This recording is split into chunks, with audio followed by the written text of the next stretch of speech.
Welcome into a Tuesday, March 11th edition of Daily Face-Off Live. The show, as always, a presentation of Bet365. Download the app today. Use the promo code NATION. Whatever the moment, it's never ordinary at Bet365. Tyler Yaremchuk, Frank Saravalli with you.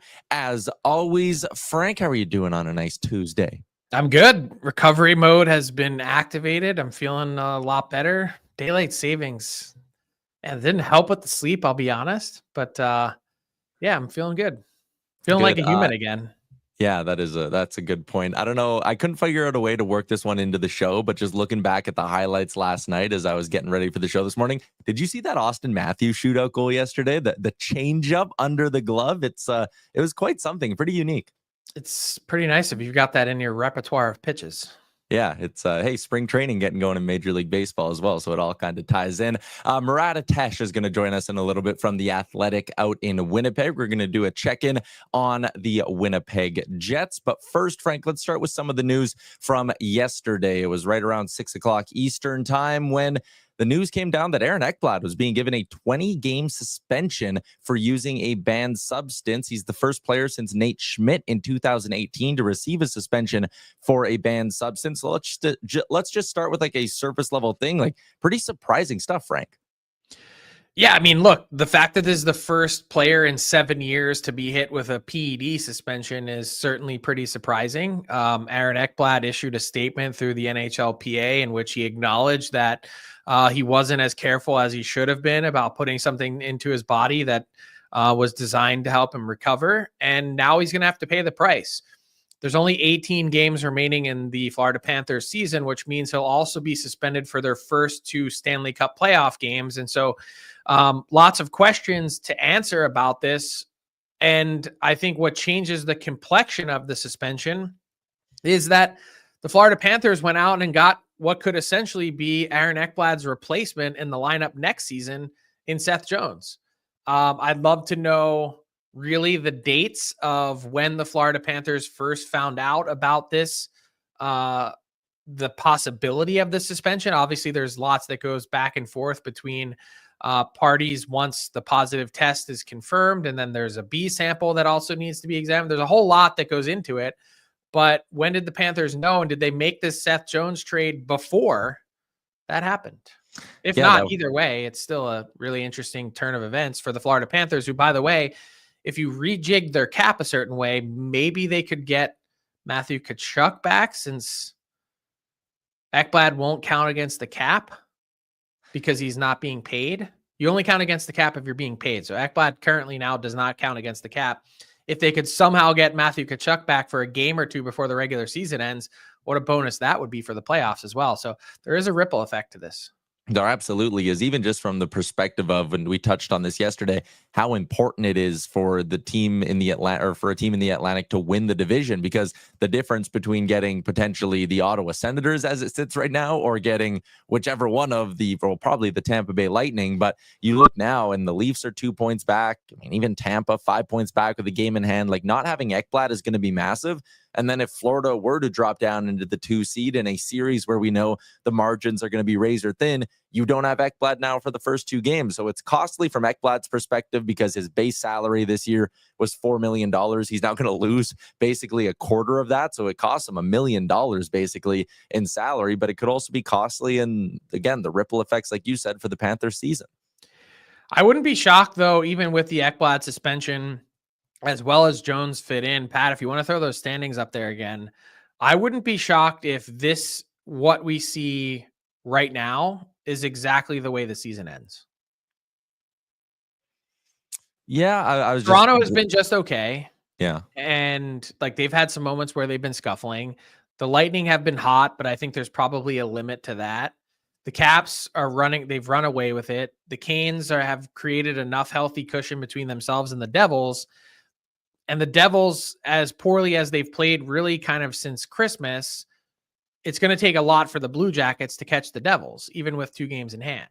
So, I mean, it's entirely possible that this right here, and obviously we'll talk about that big Senators win in a second, but this wouldn't be surprised at all to see these 8 teams in this order specifically. Yeah, and I mean, one thing to kind of watch as we go through the rest of the season is just how big those call them 4-point swing games are, and we got a couple of them tonight. We have Columbus taking on New Jersey. That's going to be a big one because then you start to go, well, then Columbus wins tonight, and then okay, the 4-point swing. They still have 2 games in hand. They're only 2 back. You can start to do the math, and that's maybe a really nice tie-in, Frank, to the Senators' win last night. Yeah. Not only did Dylan Cousins get welcomed in by the Senators faithful, and he talked after the game about how much that meant to him. He ends up getting the game-winning goal on the power play with about 6 or 5, just over 5 minutes remaining in that game. But the story last night is Linus Ullmark. I mean, 48 of 49. Holy.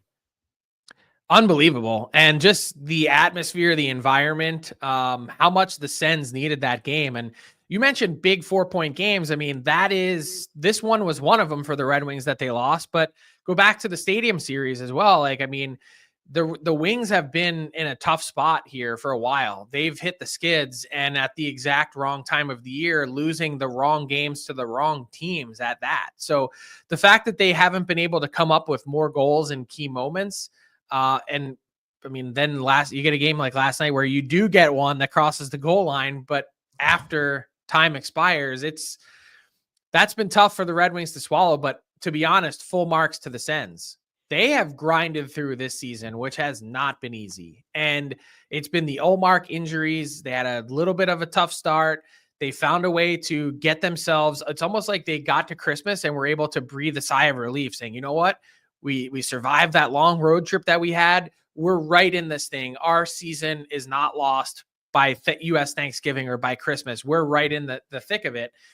Ullmark obviously has had his struggles with injury, but then you also hit a pretty big watershed moment last week. You see the emotion that Brady Tkachuk had with the trade of Josh Norris. Dylan Cousins comes in, scores an enormous goal, and you mentioned that he's talked about just how good it's felt to be involved in a playoff chase and to be welcomed to Ottawa the way that he has. This team has been something else this year with what they've had stacked against them. And also, to be honest, haven't really gotten a lot of help along the way. They were capped out. They had some tough decisions to make. Couldn't be one of those teams that would go out and make a sizable deadline addition without subtracting something. And now Dylan Cousins has 2 points in his first 2 games as an Ottawa Senator. Yeah, and the Senators have a nice controlling share in the wild card race. 71 points puts them not only ahead of Columbus, 3 clear of the New York Rangers, and they have a game in hand, 5 clear of the Habs, 5 clear of the Detroit Red Wings with just 19 games to go. Again, the trade deadline just came and went, and then you go, holy crap, there's less than 20 games remaining for most of these teams. So last night, massive for the Ottawa Senators. Frank, let's continue our sort of deadline recap here. One thing we didn't get to touch on yesterday was sort of how some of the sellers did around the NHL. Obviously, there was a lot of talk about, the Canes and the Stars and the Avs and all these teams who loaded up. But on the flip side of that, there were some GMs who offloaded some serious assets. So I wanted you to slap some grades here on a couple of teams. And we'll start with the one team who is, we'll call him maybe the most famous seller of the deadline, with the Boston Bruins and Don Sweeney. They get Fraser Minton. They get a handful of players, someone like a Casey Middlestad who can help for next year. Will Zellers was someone Stephen Ellis was high on. And then a bunch of picks, a first from Toronto, a second and fourth in the Edmonton deal. Picked up a second that could become a first from Florida as well. How would you grade Don Sweeney? B+. I know that Bruins fans are not going to want to hear a grade that high based on how things played out with Marchand, and Paul Bissonnette doing some additional reporting today saying that Marchand was looking for 7.5. The Bruins were at 6.2, and that he even offered to split the difference to stay, and that didn't work out. Not sure what's true and what isn't, but here's the truth. The Boston Bruins ripped the Band-Aid off, and they needed to. And the fact that they moved on from Carlo, Brazeau, Frederic, Marchand, and Coyle all in one spell, they got really significant assets back in return. Anytime you can get 2 first-round pick equivalents for Brandon Carlo, I think is a great deal. Look, he's big, he's got size, he defends well enough, but there are still definitely limitations to his game. And I think that part is super important to keep in mind moving forward as you've got those assets that you can potentially package to do something else with. If you're going to do it, don't just dip your toe in the water and go, "Oh, well, we're going to trade Marchand and we're going to leave everything else the same." What's the point of that? Now, if you're the Boston Bruins and you're hitting the reset button, you've got one of the best wingers in the game, one of the best defensemen in the game in Charlie McAvoy, and a great goalie in Jeremy Swayman. You've got some building blocks to move forward here to put this team in a better position, and you hope that Lindholm finds a way at the center position. Hampus Lindholm isn't injured on the back end. Nikita Zadorov doesn't give up the grand slam home run mistake. You find a way to put all these pieces back together again and have your team reboot and be more successful, or at least challenge. Why can't, like, you mean to tell me that the Boston Bruins moving forward, if Jeremy Swayman plays better from the start of Jump Street next season, that they can't be in the same conversation with the Red Wings, the Sens, all these other teams that are right in that same mushy middle? I think the Rangers, I think they're right there. So if they make smart decisions this summer, I think they can get there. Yeah, we talked yesterday, another big seller, Lou Lamoriello, out on Long Island. He basically makes that one big trade, but does a great job with it. We talked about that one yesterday. That's an A, by the way. Cal Ritchie might, like, in 1 year's time, might already be better than Brock Nelson. Crazy. What about the Seattle Kraken, Frank? Like you said, the Bruins ripped the Band-Aid off. Seattle, like, they did what was necessary. And I guess Bjorkstrand is like a guy with term. To me, the judgment of Ron Francis will be, come this offseason, what do you do with Jamie Alexiak? What do you do with Jared McCann? Like, do you continue to offload, or does he try to take the assets he got at this deadline and go start to add again and do that whole cycle? To me, I think they should continue offloading, but I will say Francis did a good job at the deadline in my eyes. Yeah, I'll give it a B. I mean, I think, again, this was way more along the lines of dip your toe in the water. You see the market evolving the way that it is. You get a great return for Yanni Gourde and Oliver Bjorkstrand, but the defense market was super thin. You see what Brandon Carlo gets, and I know that he's a right shot guy, but, and then you see, like, what about some other, like, could you have investigated the Jared McCann situation a little bit more? And I get it. Great contract, 40 goal scorer. You're saying, I want to keep that guy around, but your team is stuck in neutral. You're not going anywhere. You need a push one direction or the other. And it seemed like, as much as they wanted to go down that path of really making a swing to collect assets, that they then almost sat back and were like, maybe similar to what the New York Islanders did. The great part about the Islanders deadline is you got Cal Ritchie and a first for Brock Nelson. The bad part is that you still have Kyle Palmieri. I mean, he turns 34. To think that your team, like, just getting one good trade and saying, oh, that's good enough, we're good, we're going to sit back and try and remain half competitive. It's like being half pregnant. You can't be half pregnant. There's no such thing. Fair point. The other team, and it's a nice transition even into our fourth topic, but the Chicago Blackhawks, they held a little bit. And honestly, as much as I sit there and go, yeah, okay, the New York Islanders should have sold a bit more, maybe the Kraken should have, I honestly don't mind that the Hawks held on to someone like a Ryan Donato. Frank, to me, that guy on the screen right now, Connor Bedard, you got to show him that you're committed to keeping talented players in the lineup, and Ryan Donato's been exactly that. So I don't blame the Hawks for keeping. Do you? No, first off, I don't think they got better than a second round pick for Ryan Donato. Second, he's been really versatile. Third, they put an offer on the table that they felt like could be the framework of a deal for a contract extension. And I think they were really torn on moving a player like him. And the rest of what came up, I mean, I thought they did a great job managing the Seth Jones trade without much leverage and without many places to send him to. And perfect transition to Lev Shunov, who makes his debut last night on the back end. And we made the joke on yesterday's show, hey, congratulations, kid. You're getting thrown in the lineup for your NHL debut as the number 2 overall pick from last June's draft. And oh, by the way, you get to go up against Nathan MacKinnon and the Colorado Avalanche, thrown right into the deep end of the pool. And I love the response from Anders Sorensen, their coach, who yesterday was like, yeah, so what? It's the NHL. It's not like you just get to pick nights on the schedule where you're going to just take a day off. Like, that's really not how it works. So in an odd way, I think perhaps Artem Levshunov could be one of those guys that plays better at the NHL level and shows better at the NHL level than he did at the AHL level. There's way fewer mistakes at the NHL level. The game is way more predictable. It's less chaotic. And not to say that he struggled at the AHL level at all. It's just that people looked at it and said, oh, that doesn't, is he really a number 2 overall pick? It doesn't look like a can't miss player. Well, he's been through a lot as an 18-year-old. And so this was an important moment. I think not there for the long haul. Came up to get a taste of the NHL.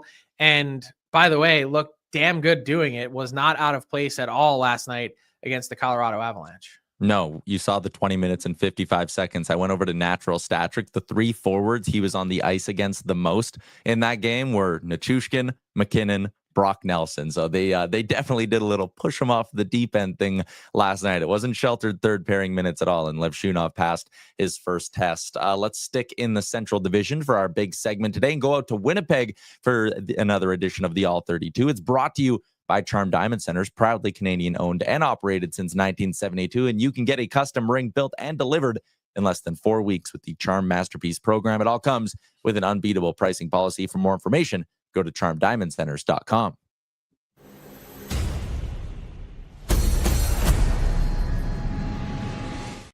Murat Atesh from The Athletic. And look at that backdrop with the arena behind him in Winnipeg. Appreciate you popping on, Murat. And let me just start with a little bit of a temperature check, I guess, in Winnipeg. How did the fan base kind of react to Kevin Cheveldayoff's deadline? Like, it's not like he did nothing, but there also wasn't the big splash that some of the other teams in the Central made.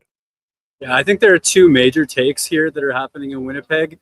One is that the Jets didn't do nearly enough to keep pace with Dallas and with Colorado. And then the other is sort of an absence of buyer's remorse, almost a celebration that the Jets fell short of Nelson because they fell short on the pricing. I don't think Jets fans wanted to pay what Colorado ended up paying. At the same time, I think overall, you've got to understand that the Central Division got a lot harder to play against right now. Winnipeg did make some good chemistry adds, but if you're looking for star talent, as the Jets were, they fell short, and it's going to be on who's here now to make the difference. So how much better in your estimation, Murat, did the Jets get with these acquisitions? Like, I know they're not perfect positional fits, but in a way, when you think about what's failed some of these teams in previous playoff runs, and not necessarily the Jets, but I look at the Dallas Stars last year, for instance, being 2 or 3 defensemen short really stands out. I still think the Jets got better, but in a low-key way. Am I right in saying that? I think so. The Jets did make small steps forward. And maybe the biggest one we can talk about is Luke Schenn on that third pairing. I'm just at morning skate. He practiced with Hayden Fleury on a third pair today. That's what they're going to be rolling with tonight. And what that does is it brings Schenn's physicality to that third pair. It lets the Jets sit Logan Stanley, who's been inconsistent. He takes some of the most penalties per minute in the league. He's been beat in transition recently, including a giveaway into a goal against Carolina. It's just a different look with a more veteran physical presence. You also go back to last year's playoffs. There's 2 things that Colorado did to absolutely tear the Jets apart. One was their speed, and it's tough to match up against them in any situation.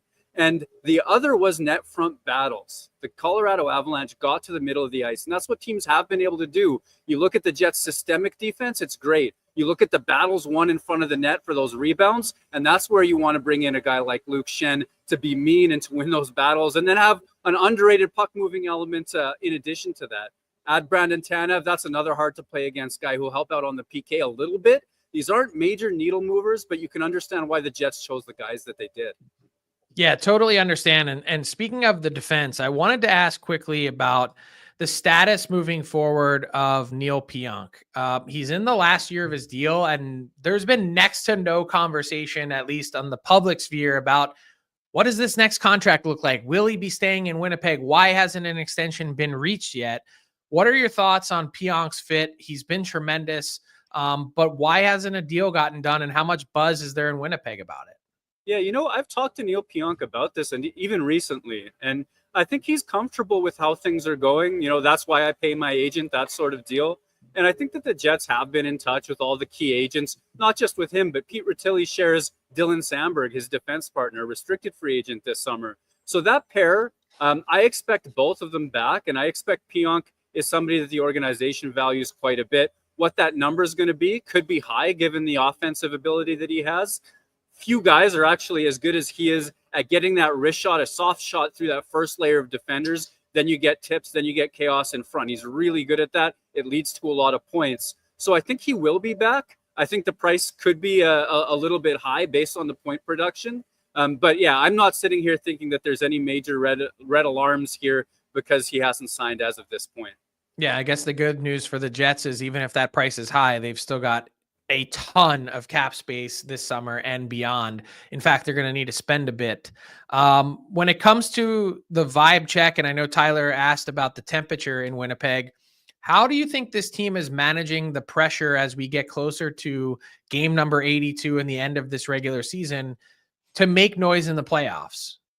I think they understand what the fans understand, and that there's a storyline around this team that they've had some great regular seasons, but haven't been able to put it together in the playoffs. So they're putting pressure on themselves, but they've also put pressure on themselves all season long to play like a contending team. And by that, I mean, when the standards slip for even one game, like they did against Utah in earlier in the winter here, I think that was late January, they played one miserable game. Arniel laid into them, and they laid into themselves. And then they hit out off an 8-game win streak that had spanned both sides of Four Nations. I think standards are a bit higher here in Winnipeg. The stress that comes along with that is also a bit higher because they know that they haven't been out of the first round. And I would say I would look to Captain Adam Lowry on that front. He's not one of those guys whose dispositions change a huge amount, whether they're winning or losing. He's an even keel guy, maybe a little bit less fiery in a day-to-day way than Blake Wheeler was once upon a time. And I think his calmness is well respected and effective here in Winnipeg. We had a question in from our chat. Steven wants to know, can they sit Hellebuck down the stretch this year? They're going to need him in order to compete in the playoffs. Is there any sort of a conversation about them managing Hellebuck's workload down the stretch here and maybe giving Eric Comrie a few more starts? Because I guess the balance would be they're still only 6 points up on Dallas. Dallas has a game in hand. Like, the division isn't locked up by any means. Yeah, it's a tough one because you want to avoid Colorado. You want to avoid Dallas. And if I'm Winnipeg and talking about getting out of the first round, well, if it can be Calgary or Vancouver or whoever ends up in that wild card spot, I want that team, if I'm being honest. So that's going to play into it for sure. I know that Scott Arniel, Wade Flaherty, and the staff, they look at the schedule well in advance to look at rest days for Connor Hellebuck. They'll probably stick to their original plans. But they have spent a little bit more energy, I would say, in terms of workload management for him this year. A lot of that led into Four Nations, knowing he was going to be the guy for Team USA, and they're happy with how that went. He came within that Connor McDavid slot shot of a gold medal there. I think they're really pleased with what he's done this year. So the answer is a little bit of yes, a little bit of no. They'll look to manage it, but they want to lock up that seat as well. You can Speaking of that goalie situation, though, and sorry, I know Tyler was going to wrap, but the third goalie trade, the swap, was really kind of interesting with Florida. I know Chris Driedger from Winnipeg, easy to bring him home, but what was the thought process behind that? Yeah, that is an interesting one to me. I see it as a bit of a homecoming. In each case, Chris Driedger has solid minor league numbers, has some NHL experience. Same with Kakkonen. I wonder if that's a position where Florida felt better with Kakkonen amongst their depth heading into the playoffs, or vice versa with Winnipeg and Chris Driedger. I don't know all the backstory, though. I have spoken to Chris, and he's a really good interview, a real good Winnipeg boy, and I'm sure the Jets are happy to have another one of those. And are you seeing, you mentioned winter, and I was like, it's getting warm here, signs of spring everywhere. Are we seeing signs of spring in Winnipeg, Murat? I mean, we started to. We've had an unseasonably warm winter, and there were some real nice above zero days, some sunshine and all that. Today we've got snow, and it's minus 17 Celsius. So it's almost middle of winter season right now. Jeez. I feel you. You can find him on Twitter at WPG Murat. Find his work over at The Athletic. Thanks for doing this. Thanks for having me, guys.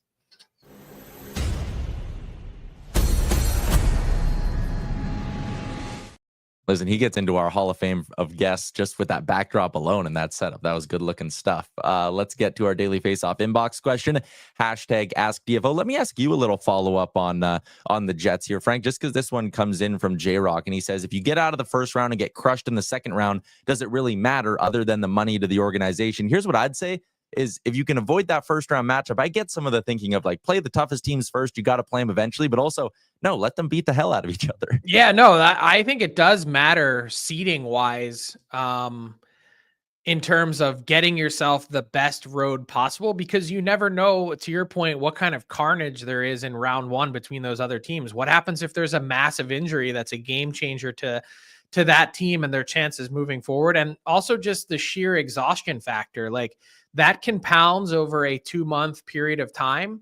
So any opportunity that you can have to give yourself a better leg up, I think is significant. But to the point of the question, does it matter if you lose in round 2 as opposed to round 1? I mean, not really. Just ask the Toronto Maple Leafs. They finally get through a couple years ago beating the Bolts, and then they get to round 2 and get swept. I mean, again, I've said this a bunch of times already, and I think it's a really important point to drive home. And since we were just talking about the Jets, the same applies to them. They are, for better or worse, the Leafs of the West. Really good regular seasons, need to convert when it comes to the playoffs. And the fact that the Leafs have never gotten beyond 25% of the wins required with this core to win a Stanley Cup. I mean, for comparison and perspective, the Vancouver Canucks were 1 win away from being 50% of the way there. And no one in Vancouver has spent any time talking about how close this team was to winning a Stanley Cup. That's not the conversation that Leaf fans have. It's like, oh, we're right there. We're so good. Like, no, you're not. You're not even in the ballpark. So major progress needed on many fronts for a bunch of teams. We got this one in as a follow-up to that. Do you think there are any GMs with the appetite to go back to the 1 through 8 seeding? Like right now, if the playoffs started and you were to do the 1 through 8, Dallas and Colorado would be seeds number 2 and 4. And then in the East, you would also have a matchup between teams 3 and 5 with Toronto and Tampa. So someone did the math last year, and 1 through 8 would have been the same. Like they actually were the same matchups in one of the conferences. So I haven't heard anyone complaining about it, because I think a lot of it comes back to what J-Rock was asking, which is you've got to beat these teams anyway. If you can, try and get rivalry matchups to try and boost the interest. And I think that makes some sense. Yeah, that's fair. Let's get to our daily bets for Bet365, where every nail-biting overtime win is a barn burner. Every face-off, hat-trick, power play, shot on goal, and penalty shot, every suspenseful moment in between is amazing. Whatever the moment, it's never ordinary at Bet365, an official partner of the NHL. Download Bet365 today. Use the promo code NATION to get in on the game. I got a couple tonight. I like the Senators minus 115 to keep their heater going. They've won 3 in a row. They're taking on a Flyers team that is 15 and 18 straight up on home ice this season. So I like the Senators, even though they're in the second of back-to-backs. I think the pricing's a little off. And a shot prop parlay that comes out to just below even money, but Jake Gensel's hit this number in 5 straight. Zach Werenski's hit this number in 4 straight as well. So I like those two tonight, both in pretty tight matchups. But again, I like the shot props in those. And that brings us to garbage time. Frank, some stick taps for Nathan MacKinnon, who is the 100th player in NHL history to hit the 1,000 point mark. And what's funny about this is you see 6 minutes into the game, he does it. The bench is clear. And then the Hawks challenge for offside, and it's successful. And then in the third period, Nathan MacKinnon has to do it again, and they clear the benches again. But either way, he eventually got it. MacKinnon hits 1,000. I mean, it's amazing because I think he's the 3rd player in NHL history to get both his 900th and 1,000th point in the same season, which, if you really think about that, is really quite impressive. And look, this guy has been an absolute horse. The Hart Trophy race is going to be really interesting this year. We've talked about it. Obviously, Leon Draisaitl has thrown his hat into the ring, but I think MacKinnon has sort of pulled away here the last little while. That I think he's the way he's played these last 2 seasons. If someone said to me, really, like, put a gun to my head and said, right now, best player on the planet, it was McDavid without thinking for a long, long time. And I think MacKinnon's really given some challenge to that. Yeah, absolutely. The next players, by the way, we're looking at in the race to 1,000 points. Brad Marchand, 24 away, so he probably won't get there this year. Kucherov's 35 away. never say never with Kucherov, Jamie Benn, Leon Draisaitl both sitting at 947 as well. Also, and this is probably maybe more for you and Gregor on the next edition of the Rundown on Thursday, if you want a really good mock or redraft exercise, obviously McKinnon goes number 1 from 2013. And I think obviously Barkov goes number 2. But the conversation after that gets really interesting. It's like UC Saros, Josh Morrissey. It's kind of like this really big mush that almost Jake Gensel as well. So maybe that's something I'll task you and Gregor with on Thursday. But anyways, Frank, that is a wrap on today's edition of the show. Everybody in the YouTube, tremendous as always. Frank and I are back tomorrow, same time as always, noon Eastern. So we'll see you then.